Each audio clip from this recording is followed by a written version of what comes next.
Welcome to She Blaze, where we're bringing you cannabis culture from a woman's point of view. And as always, here to elevate the cannabis industry. I'm one of your hosts, Ice Dawson, Cannabis Socialite. She Blaze. And I am Dasheeda Dawson, the WeedHead. Hi, sis. Hey, sis. Hey, sis. Hey, sis.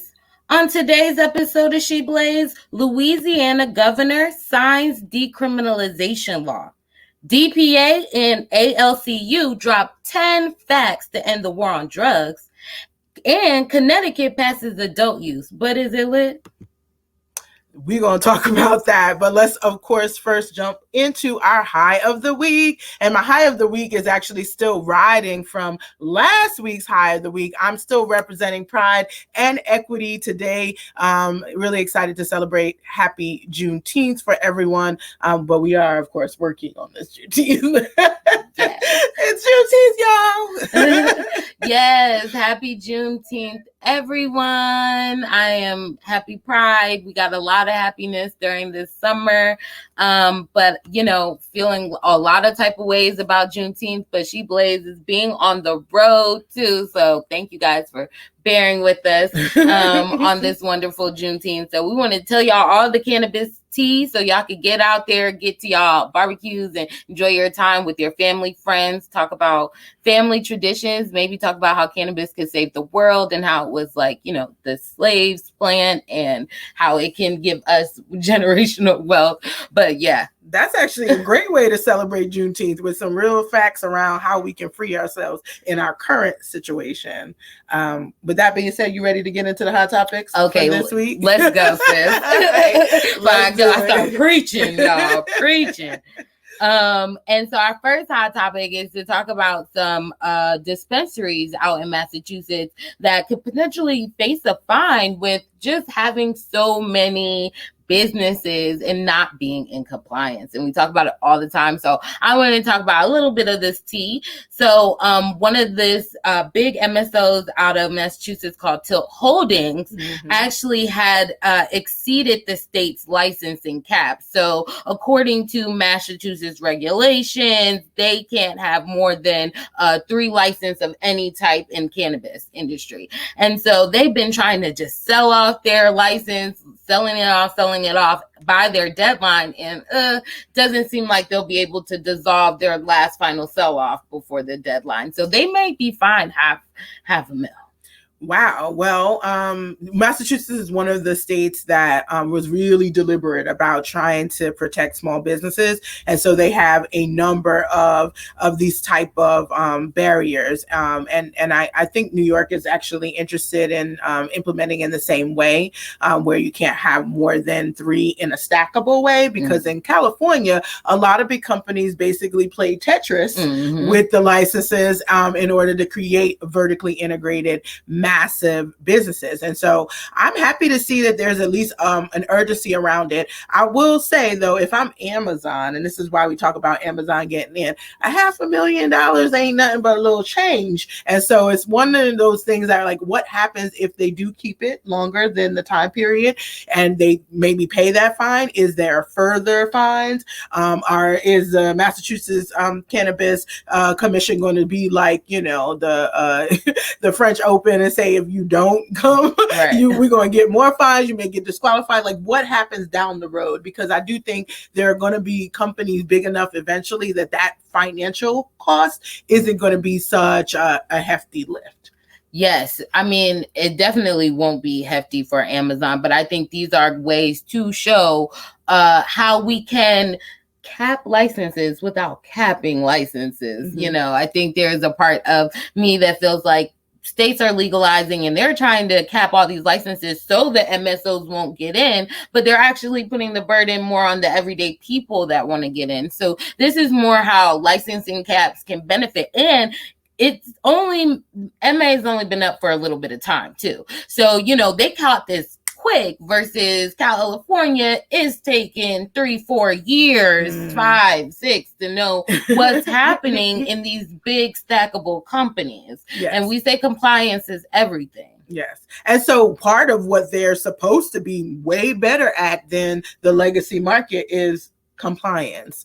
And so it's always interesting. Now, that being said, sometimes the rules are so plentiful and they're constantly changing, but this has been a rule since the adult use market opened in Massachusetts. And I think what has happened is we're still using acquisition as the fastest way to get licensing in a space. And if you have enough capital, you can do that. And that's Tilt Holdings, meaning holding company. It is exactly what their strategy is. And so they almost have to pay a little bit more attention to when they're acquiring, how many licenses does that entity actually own? Right. Yeah. And so the second one is another vertically integrated type of license out of Massachusetts, which actually got 4 different violations for having a delivery service that was not in compliance. So it was not even originally their license that had to be in compliance. This is a part of something that they buy out. And if you don't maintain that company, you too are going to be in trouble. Yeah, no, that is so basically they bought it, but then didn't go in to check the details of what they were supposed to be doing. And that to me is almost like adopting an animal and then you don't actually, it has a special diet, but you don't care or whatever. Like, it's like in some ways when you do that, you set yourself up for a failure. I'm actually surprised. I've been seeing Tilt Holdings in the news recently around some, supposed good things that are happening. And so it's always interesting about how media works. It's like, that's the real tea, but the media is telling a whole different story about their citizenship as part of these adult use markets. Is right. And I think that I'm glad that they're catching these things up in front, getting them to really stay in compliance with the law, stay up to regulations, stay up to date. And, we'll see if they'll actually get a physical fine. Right now, they've just been found in violations. And so that doesn't necessarily mean they're going to get a fine, but I'll follow up, you guys. Well, listen, one thing I will say, this also points out a little bit of the hypocrisy in the way we've been able to legalize these big companies that have all these experts and all this money and so much more likely to be reputable and businessmen with integrity. They get fined and they get warning, they get fined, they get warning. And then you have the everyday person, generally Black and brown person, that's holding a dime bag and they're going to jail or they're getting livelihood snatched away. It's like totally imbalanced. This is what we mean by inequitable. And I do not think that necessarily there should be criminal charges, but for certain states like California, they're still talking about $90 million in enforcement money on the illegal market. This is where that enforcement money, I think, needs to go and really maintaining order in the legal market, because it's the big dudes that I feel like are more likely to take advantage of the system. Tell the truth, shame the devil. And as we keep telling the truth, you guys, we want to talk about how, this is the quote unquote 50th anniversary of the war on drugs. And so we are always solution oriented, as Dasheeda likes her soldiers to be. Okay. And so shout out to DPA and ACLU for releasing these 10 facts on how to, end the war on drugs right now. Sadly, yes, 50 years. I posted about it. You can see a press conference was actually held by Nixon, outlining that the biggest threat to America was drug use and abuse, and it was now going to be his mission to declare war on it, and that it was going to be not only a local mission but a national, international mission. And America's is the reason that we got these countries putting people in jail for life for a couple of nugs. Yes. So yeah, we've got a lot to fix, a lot to repair in the harm that we've created. Okay. And so they first agreed with you on that, and with it being them acknowledging the war on drugs, acknowledging it was a thing, acknowledging the war on drugs was not lit. Being able to say it out loud, because we also have somebody in office that was there during this time. I think it would be unfair of us to have to not acknowledge that somebody was that's still in office during the beginning of the war on drugs could actually fix some of these things, could acknowledge that, he didn't make the right choice at the time. So, I definitely wanted to shout out to that. So that's step one. Okay, to acknowledge the war on drugs, to end the war on drugs. And then 2 is they can use clemency, hopefully I'm saying the word right, power to reduce incarceration, and so he could start releasing some of these people that we've talked about on She Blaze, or even read in different culture pieces about people going to jail, for your point, for a dime bag 30 years ago, right? Has given the system 30 years, but because there are how many time conviction, they can't get out. Yeah. Oh my God. I mean, that is one of those. First, you mentioned the acknowledgement. I have been jokingly saying, I think Jason Ortiz says this too, that we need to just have an accountability conference where it's like all the government officials come, y'all gonna come get this accountability. And it's almost like we're bringing you to church a little bit. It's a church of accountability. I don't care what your denomination is. I think we can all believe in accountability, and the government has a real accountability issue. And yes, you're right. We currently have a president of the United States at this point who was part of all of this, and he needs to be accountable as well. And that means acknowledging it. The second thing that you talked about in terms of incarceration and marginalization and all of the issues with having a conviction comes with, like, let's wipe the slate clean. We've definitely confused a lot of the slates. Yes, there's gun charges, and then there's all these other things. We've added charges, gang related, for moms, child endangerment. Is some of the ridiculousness that we've created. We've got to unravel it. And it starts with, first, let's get folks out who really don't belong there anymore with the way the law is now. And so I'm down with 1 and 2 already. I feel like 1 and 2 alone would be some wins. Okay, for real.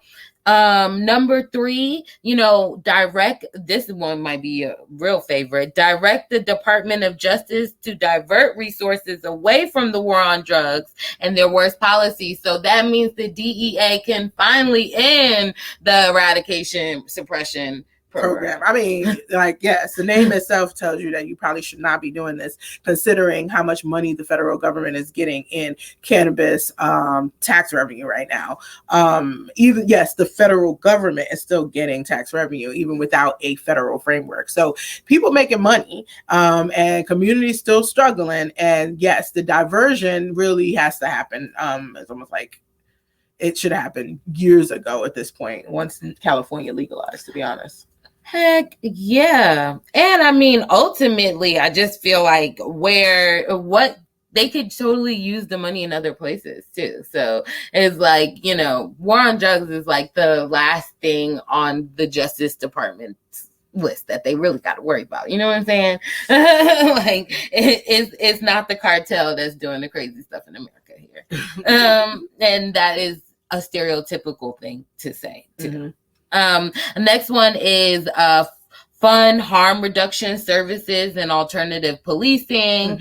5, deschedule marijuana. 6 is stop punishing the immigrant communities for drug possession. Absolutely. 7, refocus the nation's budget to reflect a new drug strategy. 8, reform drug education. 9, eradicate punitive regulations. And 10, bring together experts to legislatively end the war on drugs. I mean, I think some of this is the common sense, y'all. But shout out to the ACLU and DPA for at least putting it into something that, unfortunately, our legislators and leaders that we select have a large docket of things they have to review. But there's also plenty that don't do enough of their job to get through it and care enough. So it's easy when it's bite-sizable. I will definitely say I agree with every single one that was listed. And I think it's all, from an equity centered lens. But I kind of want to just say that the one thing that has to happen with accountability is acknowledging the racially biased enforcement of cannabis prohibition, and racially biased that also bled into how immigrants have been treated as a result of cannabis prohibition. And I think that those are the biggest places of damage that we could be undoing and repairing harm. Absolutely. And we could just take their money away too. People start acting different when the money flow changes. Okay, like take whose money away? Though? Take away some of these departments' money that have these different programs. So DEA, but also different things for the policing. Like, yeah, maybe we should be training our dogs to just only sniff out bombs. Maybe we shouldn't be having like super like drug sniffing dogs at every police station. Need a drug sniffing dog, everyone, right? And it's like, and honestly, I do think that we spent a lot of time demonizing drug users, and those are the bulk of the people that are behind bars. It's not people who are even trafficking or moving the drugs. There's a lot more work that we need to do in human trafficking and sex trafficking. I mean, they need to have dogs learn how to sniff out little girls being traveled across the country and across the seas. Honestly, I do feel like you're right. There are just larger, more profitable illegal businesses that are definitely more of the devil, if you will, at work as opposed to cannabis. And I'm hoping that some of this will seep into our Biden-Harris administration. But right now, I will say they're not giving me the vibe that this is a high priority. And if anything, if someone asked me what would I want for Juneteenth, outside of not wanting white folks to commercialize Juneteenth, I would absolutely love for real changes to happen on a legislative level that impact Black folk. And this is one of them. And these lists that are coming out are, in some ways, they're helping everyone because it's important. It's not just Black folk that got criminalized, but we also need to point out that this was something that was utilized in a very sinister but deliberate way, and the Nixon administration admitted to it. So. Yeah. And it's right before Juneteenth. There's just so much interesting ways. But I mean, if it's low on the totem pole, the least they could do is take money away from these programs, put it in somewhere else, and use people that can deschedule it. Like, we don't have to wait on Congress to do some of these things. And I think with all these cannabis roundup bills at the federal level, like, we don't have to do it. So I just wanted to put that out there for you guys to, pull from that. Educating your community, pull from these type of fact notes, you guys. So let's move on to hot topic number 3, though. Shout out to Dasheeda producing today. Okay, so she got multiple things she got going on. They made Juneteenth a holiday, you guys. So we had to let the staff off. No, I'm just kidding. But no, shout out to Dee for doing that. So getting us into hot topic number 3 is about Louisiana governor signing a marijuana decriminalization bill into law. And I know they're like, what is that about? Well, it is a baby step for someone that knows how the South can be about cannabis. They're willing to have prisoners pick hemp, but they won't legalize it. So, that's the type of area Louisiana is. So to be able to have the governor sign this decriminalization bill on the 15th of June was pretty cool. I didn't think he was going to sign it, believe it or not. I thought it was going to be one of those things where he never signs it and it just makes its way into law automatically. But he did sign it. And right now, what it did was removed all of the immediate jailing of any type of cannabis under 14 grams. Which is a half an ounce for anybody that is wondering how much that might be. Yes. So a half an ounce is no longer a jail situation before it used to be. Now people, it just carries $100 fine. And by the 3rd of by the third fine, then it carries a potential of prison. Yeah, so this is decriminalization light. I think we should just start calling it what it is. In the South, they are hearing the call for legalization more so for the financial benefits of it, right? And recognizing that how do you legalize, but you're also still putting people in jail. And I think that this is what this decriminalization does. 14 grams is not a lot. It is, again, part of this fear mongering around weight in the industry that does not really make a lot of sense, but nonetheless, this also comes at the same time that Louisiana technically added flour to their medical market. So it's one of those things where people are going to less and less be able, people meaning police officers, less and less be able to tell the difference between hemp flour and marijuana flour, medical marijuana flour, and the amounts that you can carry as a medical patient if you're going and purchasing. But again, 14 grams is that limit. And then it's not decriminalized for real because you still going to pay a fine. And I'm like, why? What is the fine for? And in the case of Louisiana, which by the way is the state that has arrested more people for anything, we're not just talking about cannabis, just anything. They arrest folk. Like that's what they do. And they mostly arrest Black folk too. This is a way to now be in a situation when you owe the state money. So let's say you got that $100 fine and you decide you're going to go buy your weed instead of you going to pay that fine, which is, I mean, listen, that's medicine. That might be the case. You now are putting yourself in a position where no fines paid. You will eventually have a warrant for your arrest. And so it's one of those things, the minute that we put money associated with it, we are automatically putting some prejudice against people who have a lower socioeconomic situation. And you're putting them in a position where they soon can be moved from what is a jail time situation to it being a criminalized jail time situation very easily. But that's one level. And then the second is, okay, say you get it multiple times. Okay.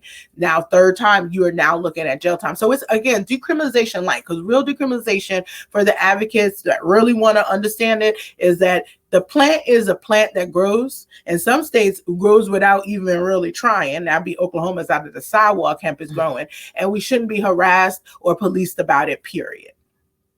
That's decriminalization, not weighted, not any of those things. And so I just think it's important for people to understand that we are not, we're not asking for the right things when we are looking to decriminalize. We're still trying to figure out exactly what that level looks like. And I will say, again, this is a plant that is natural and it's a beautiful thing. And the level doesn't look like anything that is 14 grams 3 times caught.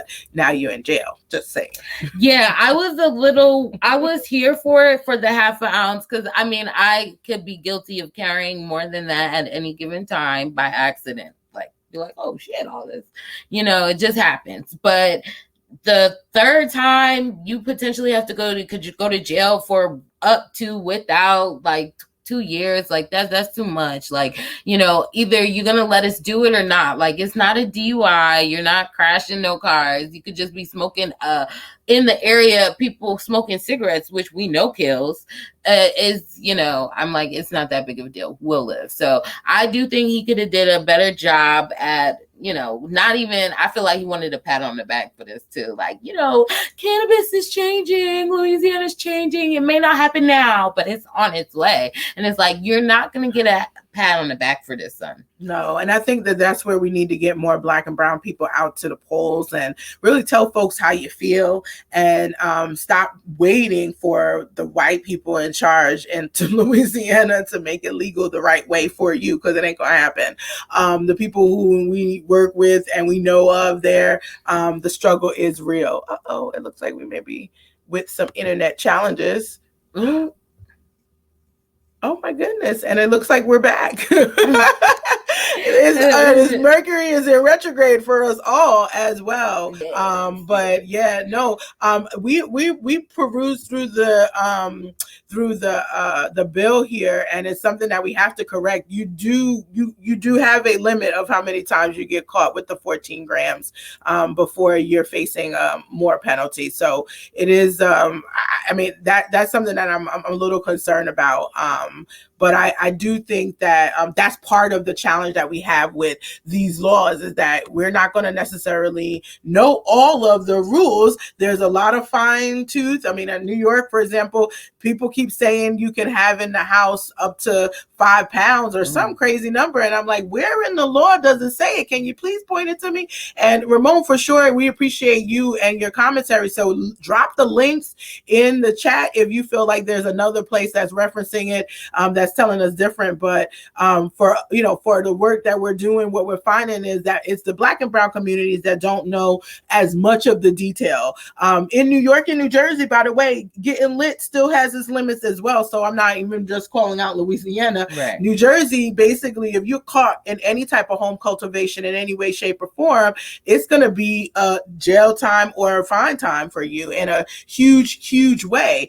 And so a lot of people didn't realize that. A lot of people didn't realize that you can get up to $25,000 of fines in an initial situation in New Jersey. New York gives less fines, but they still have, multiple times caught, then you move to a jail time situation. Yes, they do definitely. And I mean, normally these bills are really long. This one's not as long, so it's definitely something to thumb through and get the feel of. But this is Louisiana, they still cut their check real quick. This still America. They like their taxes on top of anything. And baby steps too. We'll see if they'll eventually allow it to be a larger quantity before fine. I would like that more or less, but we're not going to pat you on the back, Governor of Louisiana. We're not.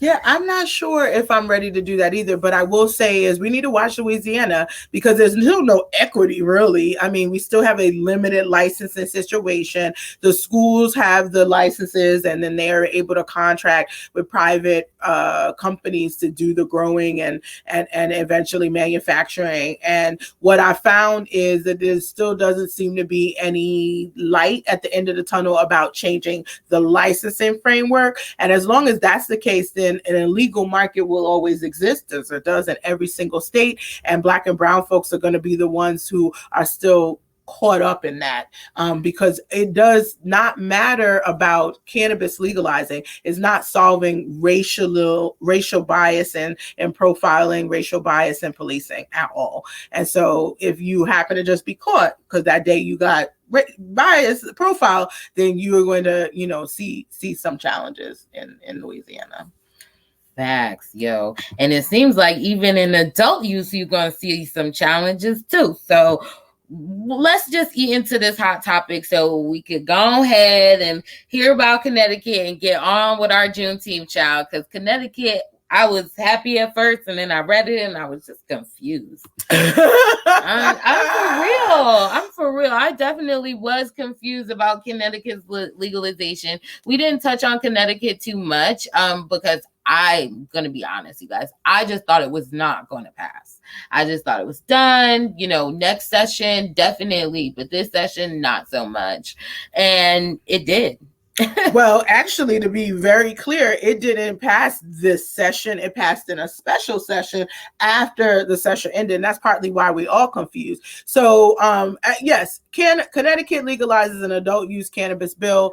The overall bill, I'm giving it a C-, and I feel like I'm being generous there. And by C-, essentially, it means that it was just barely enough to pass and it's passable, and there's some redeemable qualities within it. But it wasn't an authentically equitable bill to begin with. And I want to give all the flowers to Representative Robin Porter, who has been the person holding the line and leading the way. Jason Ortiz, who has always been part of our national conversation on cannabis equity, really holding the line in Connecticut specifically, which is his home state. And some things got changed. And so I think what I'd like to do is break down the bill in what was good, what was bad, was ugly. Because at the end of the day, in order for you to get a C- on the bill, it means there probably are some good things, but there's probably a chunk of stuff in the bad, a chunk of stuff in the ugly as well. Right. But overall, the confusion happened because this bill got rammed through in a special session. So, I like to share the tea. So really quickly, I'm going to take your job for a second. Before we jump in the bill, let's talk about what happened. So we started off with an SB 888 at some point. The beginning of session, there was a bill that was like the advocates bill that Representative Robin Porter was pushing. It had a very, very, very liberal look at cannabis equity. It was one of the best bills in terms of what it was including, from the reinvestment, the equity designation, tribal agreements, labor agreements. It included all of these components, home grow and the like. And then the governor had a bill, and the governor's bill was talking about equity. It was seeming real New Jersey, S Bill 21. Is saying it has equity, but it actually isn't equitable. At some point, the bills kind of got, merged in a weird way, and it got taken back by folks who were in charge of the Black and Hispanic caucus, and done some work there. It was hidden for such a long time until literally the last week or two of session. A new bill arises. This is SB 1888, like confusion. Okay, yes. And this bill has some components that we'd like to see. It was mostly a decent bill, but it got past the Senate, and then complete filibuster in the House. You had the Republicans basically saying, hey, there's a proposed thing that was put in this that was going to give a benefit to one particular current license holder. They accused Democrats of having a whole conspiracy, and it caused the craziness in the last final hour of this bill and never got really voted on. And so now we move into a special session. And in the special session, here's where we get the Senate having a new bill introduced, a whole new bill, not the bill that was passed in the previous week. Yeah. So that's where we are right now, and that's the bill we're talking about, because that bill did eventually have a little bit of tweaking between the House and the Senate, but it did get passed in both, and now awaiting the governor's signature. So that's the story. I'm not all doing as good as you, but that is the tea, because it really has felt like a soap opera, because we are going back and forth.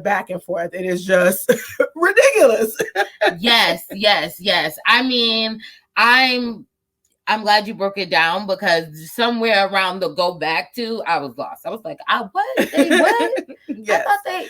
No. So thank you for breaking that down for us, big sis. And shout out to everybody in Connecticut trying to hold the line, because it's hard when you fighting against everybody and you trying to do the right thing. But ultimately, it seems like they may be able to go back and change some things. So I always feel good about that.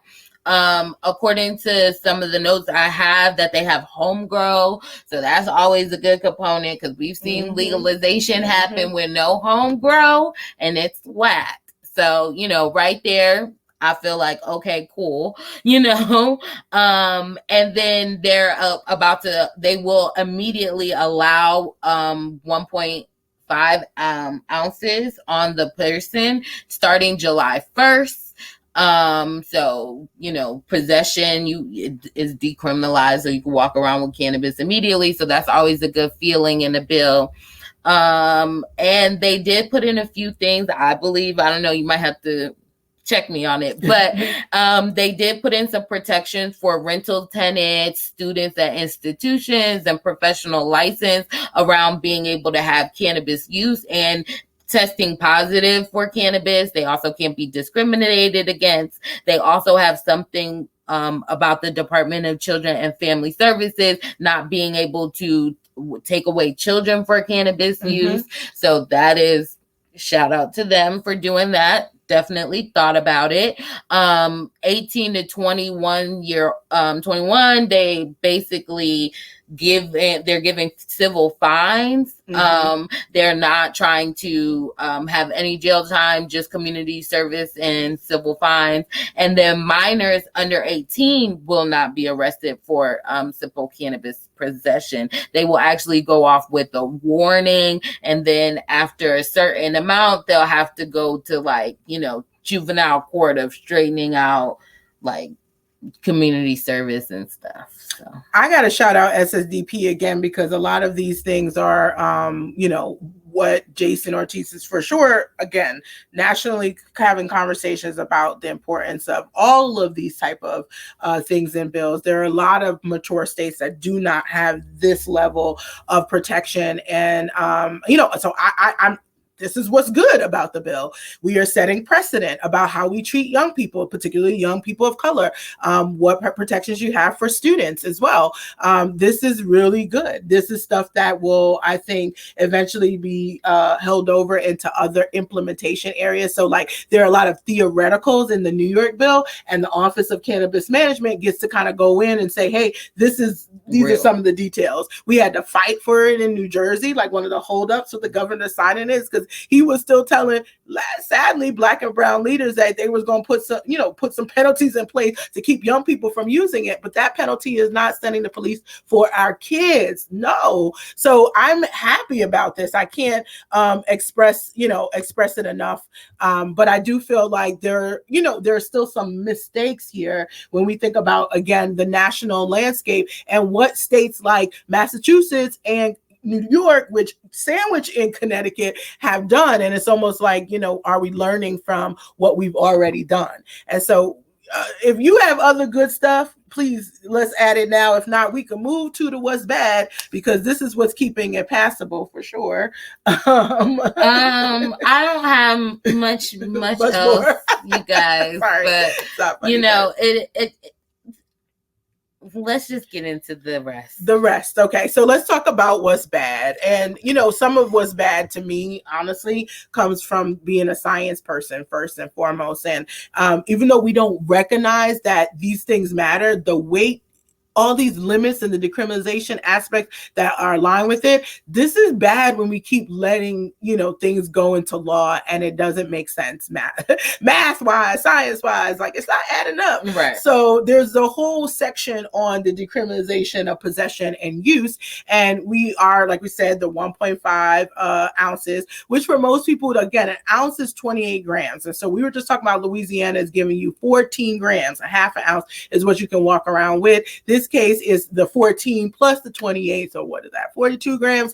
It's not insignificant, again, but it is significant in that I still think that is a very low amount when the amount in the next states are 3 or 6 in New York. And if you're a person who's traveling from state to state and you get whooped in one of the wrong states, you will be in a situation. And so let's just say I'm trying to help people prevent situations. So that's what makes it bad.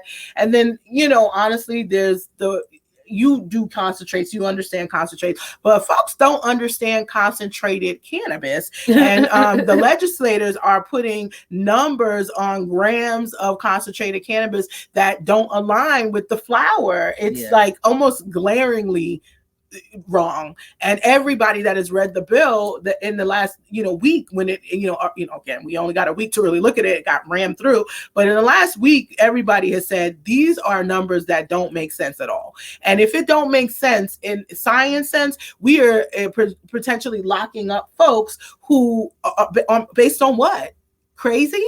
That's the part that bothers me, because I know that the brunt of it will still be Black and brown folks, and we are the ones who we know how much we got, 1/8 ounce, whatever. But sometimes like you said, you're carrying and you don't know. And it becomes a little bit of, now it's just the rules are being followed, but they don't know either, and it doesn't make mathematical sense. It doesn't make sense. So I felt like I was reading something that said like they're basically only allowed cap products at 30% THC by the weight of cannabis flowers, all except pre-filled cartridges to 60%. And so I'm not much of a math major, as you guys know. Numbers are not always my forte, but I can always throw shade. I don't know what this even means. Like, these regulators are going to have especially if they don't know cannabis, they're going to have a very hard time deciphering what these numbers mean. what it means is that they want to control something that I think is more, again, man-made. There's genetics involved. We already have a problem on the hemp side. When you cap THC, which is a molecule that literally can change with the temperature in a flower, you put your operators in a position where they're growing or they're in possession of something that is now illegal or finable. And I think I'm always challenged with capping on the flower side. You want to know why? Because no place else ever are we trying to cap the potential yield, and we're really only regulating the one molecule when there's so many. For one, I want to make flour to start a supply chain where I can extract and manufacture whatever I want from it for as low cost as possible with as high of quality as possible. And that isn't saying that THC is the only thing I need to be looking at as far as my limit, but also, or what my percentage is, but also I know that the higher I'm able to grow, the more I'm able to extract from it, and I can make more manufactured goods from it. Having the cap, it definitely is, in my opinion, a little knock against smaller craft cannabis. And then, we've been visiting Oregon, and we walking in, you're going to get multiple flower strains over 30% THC. Oh, yeah. Multiple. And of course, I don't necessarily agree or disagree about what the market forces are doing to push people to grow that. I'm still looking for the 13% THC and a more terpene profile for sure. But I think that if you're taking flower and you're making your own medicine, the higher the percentage of the cannabinoids period in the flower, the more yield you're gonna get from your manufactured good past that point. And again, if you don't know the science, if that's not something you're even aware of, and you're caring more about the fear part of it, you're gonna put that in. So that's kind of bad too. I agree. Yeah. But medical marijuana products will be exempt from potency cap. Mm-hmm. So, it may be only be like tourists you candidates or people that don't want to join our medical program with all these protections and stuff. Y'all might need to be capped on y'all adult use too. It feels like a little bit. It's going to be. That's what it sounds like. It sounds like it. Other things that I thought were a little bit challenging with the bill, and just again the weights, was that it started to translate to the grams of the concentrates, mm-hmm. and they were really, really way off. It in no way is allowing you to carry as much concentrate technically, as much flour as they're allowing for the concentrate. And that's odd to me, because that's more likely in a situation for children or the like, that's more likely to have a potential negative backlash. The flour, you still got to decarb it for it to have something happen. But I just think, again, we have a false sense of what it means to have a lot of flour. It obviously means you're part of the cartel, again, stereotype. And it obviously means you're intending to be a distributor. Or it could mean you're a suburban mom like me and you shop at Costco, and so you buy everything in bulk. I would love to buy everything in bulk, especially if it's going to be a good deal. And if the deal on the prices are good on a per ounce basis, I'm buying on an ounce basis. Okay. That's me. And that's a lot of people. That's why Sam's and Costco's and all these like large bulk format retailers do so well, because that's how we shop. Yes, I don't know what non-bulk shopping is. They also will have a 6.35% sales tax on cannabis, and they will allow the municipality to add a 3% tax, so if they so choose, for community reinvestment. I love that it's must. So we left that out of the good, and I think this is us digging down. The taxes are actually not bad. I mean, these are some of the lower end. You got places like Washington State has a 37% tax on cannabis. I believe Illinois is also north of 30.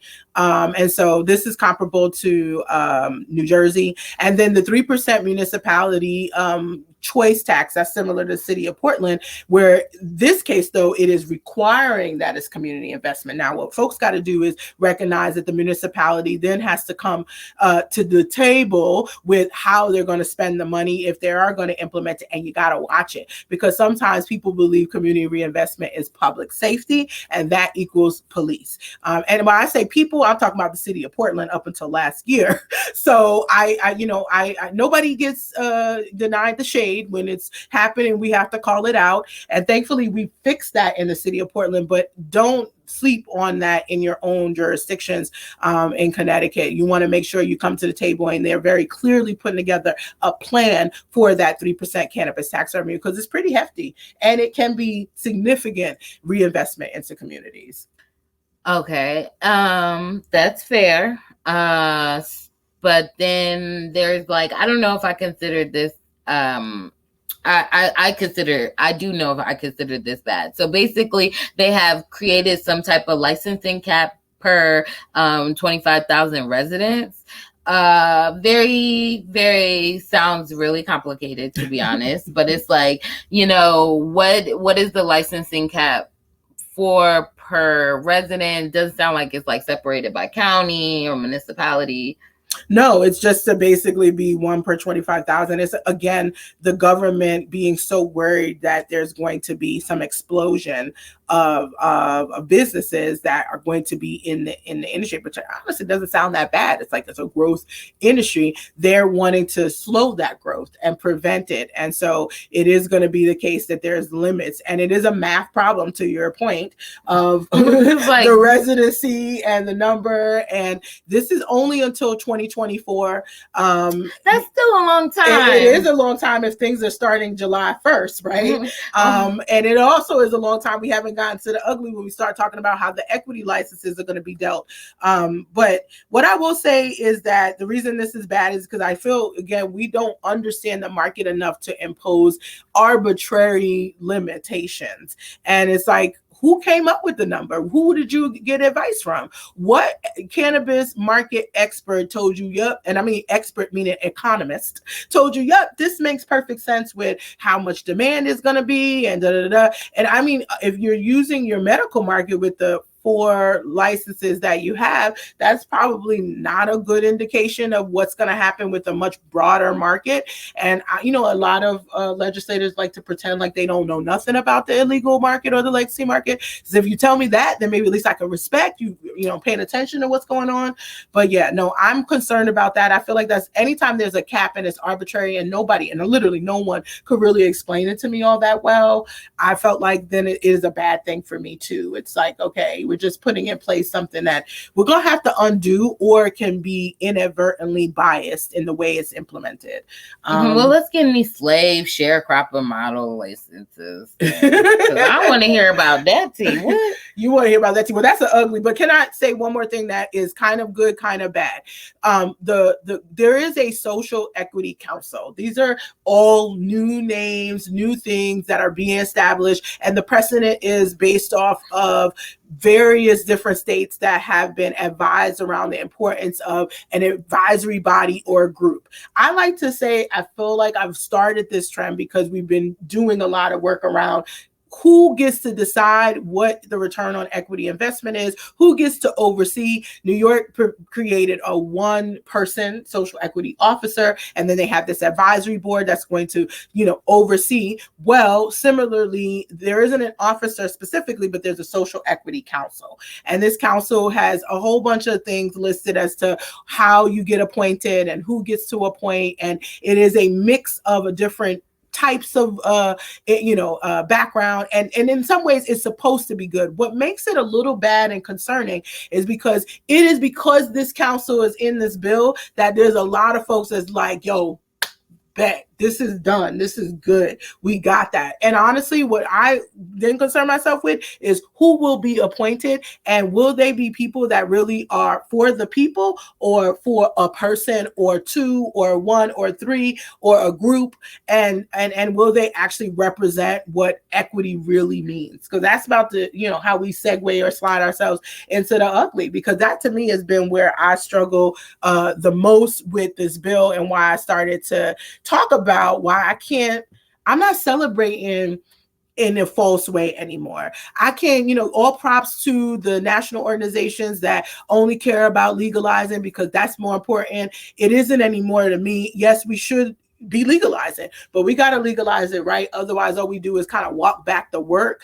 And I appreciate, again, people like Jason Ortiz, who is like, he's going to keep it real on his social with people. Like, I did this is great, this was good, but this is where we still got to work. And this is where the ugly comes, where we have this council, don't know who's going to fill it. And right now, I am concerned about the narratives that have happened in Connecticut for people who are part of the very caucus that we're supposed to be working with to get this right. And so when I say what's ugly, y'all, I feel like it's the politics, it's the using equity to deny equity, it's the fact that we really, are there are organizations that are saying this is such an equity bill. It reminds me again of S21, A21 in New Jersey, where you had legislators trying to pat themselves on the back when they had not done what the work was.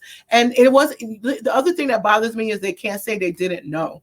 That's the other thing. It's like we're giving you the language. You have one of, again, the top national, international advocates and policy reform experts in this field in your state. And you're still like, nah, so we're going to do this because it sounds better. And it didn't. So let's talk about it. And I know I'm already throwing the most shade, but it is reality. This is what's ugly about cannabis. Sometimes for me, it's the politics. I mean, you want me to start? I do want you to start. I mean, I don't know. I think definitely started. It's hard. I mean, I think we've been talking about it all weekend, and I know I've been lamenting about it. But the first thing I will say is that we do have some equity components in the bill, and I know folks are like, what are they? The first is that there is the Social Equity Council. And again, that can be good if it's the right people. But until there are people in that place of the council, I'm not going to say it's good yet, because I've seen so many things from a legislative standpoint look good, but then be implemented so poorly. So that's why I kind of put it in the bad. The reason it's also in the bad is because of the politics. So we currently had a situation where, we worked so hard with Representative Robin Porter to make sure that we're aggregating from the Cannabis Regulators of Color Coalition, all of the things that we've done around equity across the country. One of the first things that I pointed out was that if we are so concerned about making sure equity gets to the Black and Brown folks, Black, Indigenous, and Latinx folks in Connecticut, why aren't we at least calling that out as one of the qualifiers? And so Massachusetts has already done this. They have figured out a way to include race-conscious language, and instead it felt like we had a governor who was really trying to force place-based language, and that the place-based language doesn't have a place in the legislation, but it isn't the only thing that we're using now. And we've learned from places like Los Angeles, where that is how they implemented the equity program. And Kat Packer, who was part of CRCC, was very clear in the presentations that we did to Connecticut leaders that was a very, very, very difficult thing to implement and see it go to the right communities. So of course, no, that sets the stage for, I feel like, Black and Brown leaders to then say, okay, we want to make sure it goes to the right communities. And that being the constant, clap back. Is it going to the right communities? Is it going to the right communities? Well, now we get this to the designation, and we spent a lot of energy on what that designation should look like. There are things that are around the, arrests, census tracking, again, place-based, but it could have been augmented, and it was in the bill that was brought forth by the advocates with other things, specifically that you directly got an arrest or conviction or incarceration, and you were impacted as a result of, who isn't when you get that? And then your family as well, direct parent, spouse, child. This to me is one of the biggest F's of this bill. It omits the person, the nucleus of the issues or the harm that was happening. It omits that on the assumption that if you have it, now we not getting the equity to the right communities. That's where I started to take offense to it, because it's like, where do you get off using that argument here? But yet we have this equity joint venture thing that allows, without question, probably very rich white men to pair themselves with any person that fits this equity designation, and now skip the line, not even be part of the lottery, and immediately gain access to the market. It's a definitive in the way it's written versus the chance that it could happen. That is where we start to get the ugly, because I felt like the politics really started to come out. Folks are really saying, no, we didn't want that because we didn't want to make sure that it went to the Black and brown community. And I feel like if you really wanted it to go to the Black and brown community, you would write that in the law, and it would be in a way that was protected from quote unquote unconstitutionality. And since we have precedent, it was in Massachusetts, it's in the bill that passed in New York. What would be the holdup other than you just don't want to do it? Well, the holdup is the money that they'll receive, because it's a pay-to-play licensing. You know, they want people to pay that fee, and they wanted to be able to, they want Black and brown people and people who've been directly affected by the war on drugs to pay that fee, and feel like they can also get a come up of the next fee they'll have to pay too, because they have to pay a fee to even be able to apply. If it's a social equity, why should we have to pay a fee to be in the lottery? And then if you get it, you have to pay even higher fee. Yeah, well, that was supposedly in response to the fact that many people, like in Illinois, paid the full fee just to be in the lottery, and only for it to be, jacked up. So they're like, oh, okay, we'll make it a low fee, a no fee, or it isn't no fee. We'll make it a low fee, and then if you get it, then you have to pay more. All of that to me is the capitalism part of it, right? Mm-hmm. It's the government still trying to make its money, but not thinking about the best way to make its money. Because again, looking at the precedent, Oklahoma is actually making money hand over foot. Oklahoma, the state, on revenue, both on the licensing and the compliance side, as well as the actual tax revenue from the retail sales. It's like, to me, I feel like we're not paying enough attention to how other states are doing it. But to your point, and I think Tamika pointed this out, later down the road, they can say we can't define equity. That's actually whack. And, and I agree with you. I know she knows and she agrees with me there too, but it's whack that they're going to use that as the excuse. But in fact, we can't define equity maybe because we don't know what it looks like. It's never happened in this country.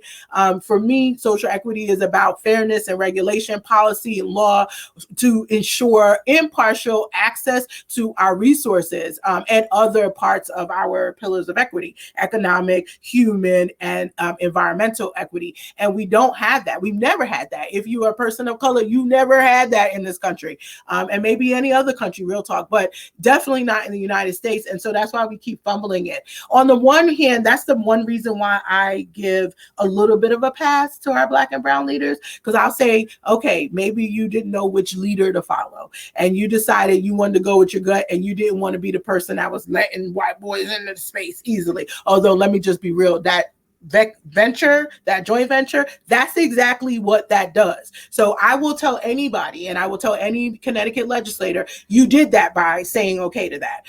But now you've got to fix it, because what you did also is you locked out the people who had the most impact and that they are directly harmed. And honestly, if you are rich and you got a direct harm, you handled it because you had money to handle it. Literally had money to handle it. And so you probably don't even have that conviction anymore. You don't have that arrest. You've been able to overcome it. You've been able to maybe even figure out a way through your legal support to expunge it. And so that to me was such a trivial, perhaps. Meanwhile, we allowed for sure these people to have access if they give 1-2 people an opportunity. That's not enough, not when we know what the masses have. And also timing wise, those people have access to the market a lot earlier. When do the equity applicants get an access? Well, I don't know, but we know they're ushered, right? We know that there are a little couple of cannabis licensed folks, they do have just can pay, a $3 million fine and the half of the year and fine. I mean fee. It's like the same difference. Sometimes it feels like it, but yeah, it's a fee, you guys. They can pay that $3 million fee, and boom, they can do a hybrid medical and adult use cannabis.